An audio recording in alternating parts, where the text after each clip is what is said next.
Gastric సమస్యలతో బాధపడుతున్నారా? అయితే సంప్రదించండి హోమియో కేర్ ఇంటర్నేషనల్. నమస్తే, వెల్కమ్ టు సుమన్ టీవీ. నేను మీ సుమన్ టీవీ ఉషా.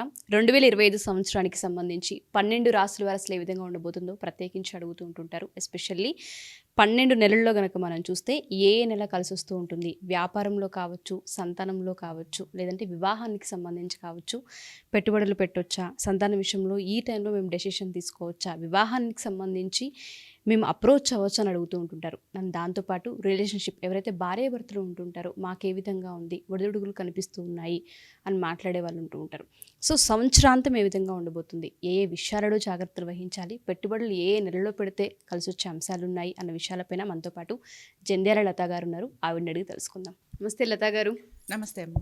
2025 వృశ్చిక రాశి వరకు అసలు ఏ విధంగా ఉండబోతుంది అంటారు? ప్రత్యేకించి సంవత్సరాంతం కనుక మనం చూసుకుంటే కొన్ని నెలలు కలిసి రావు అని చెప్తూ ఉంటుంటారు. అలా ఏమన్నా ఉందా వీళ్ళకి బాగా కలిసి వచ్చే నెల మాట్లాడదాం. ఎందుకంటే సాధారణంగా చాలామంది ఏమనుకుంటారంటే మనం చెప్పే రాశి ఫలితాలన్నీ కూడా గ్రహాలను బట్టే చెప్తూ ఉంటాం కనుక కలిసి వచ్చే నెలలతోటి మాట్లాడామనుకోండి, కలిసి రాని నెలల గురించి వీళ్ళ ఆలోచన ఎక్కువ చేస్తారు. వృశ్చిక రాశి వారి పద్ధతి అది. అందుకని వీళ్ళ కలిసి వచ్చే నెలల గురించి చెప్పామంటే అమ్మయ్య మాకు ఈ నెలలు కలిసి వస్తాయి, మిగతా నెలల గురించి ఆలోచిద్దామని పాపం ఇప్పటి నుంచే ప్లానింగ్ మొదలు పెట్టేస్తారు. మిగతా రాసులు వాళ్ళు చేసినా చేయకపోయినా కొన్ని రాసులు మనం చెప్పుకున్నాం కదా, వీళ్ళు ముందర నుంచే జాగ్రత్త పడాలి అని. ఆ పడే రాసులు ఎవరు, జాగ్రత్త పడే రాసులు ఎవరు అని అంటే వృశ్చిక రాశి వాళ్ళే.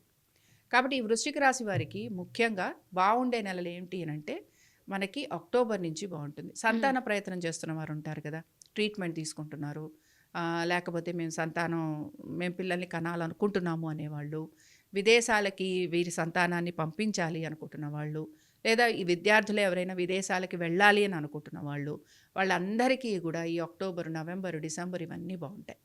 కాబట్టి హ్యాపీగా ఉండొచ్చు, ఆర్థికంగా కూడా బాగా కలిసి వస్తుంది. మరి ఇప్పుడు బాగుండని నెలల సంగతి ఏమిటి అని అంటే, ఎందుకు బాగుండవు అనంటే స్టాండ్ స్టిల్ పొజిషన్ అనమాట. మనకేం మార్పు కనిపించటం లేదు, ఎక్కడా కూడా ఉన్న పొజిషన్ నుంచి పెద్ద మార్పులు ఏమీ లేవు.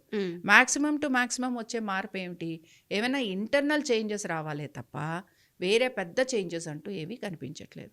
వివాహ ప్రయత్నం చేస్తున్న వాళ్ళకి కూడా కొన్ని నెలల పాటు అక్టోబరు లేకపోతే కొన్ని నెలల్లో మనకి ఎక్కడైనా మార్పులు వస్తాయి తప్ప సాధారణంగా వివాహ ప్రయత్నం చేస్తున్న వారికి కానీ, లేకపోతే కొంతవరకు ఏమైనా మార్పులు చేర్పులు ఉద్యోగంలో చేస్తున్న వారికి కానీ వీళ్ళకేమి అంత పెద్ద మార్పులు, అంత పెద్ద డ్రాస్టిక్ చేంజెస్ అనేవి ఏమీ లేవు, కనిపించట్లేదు.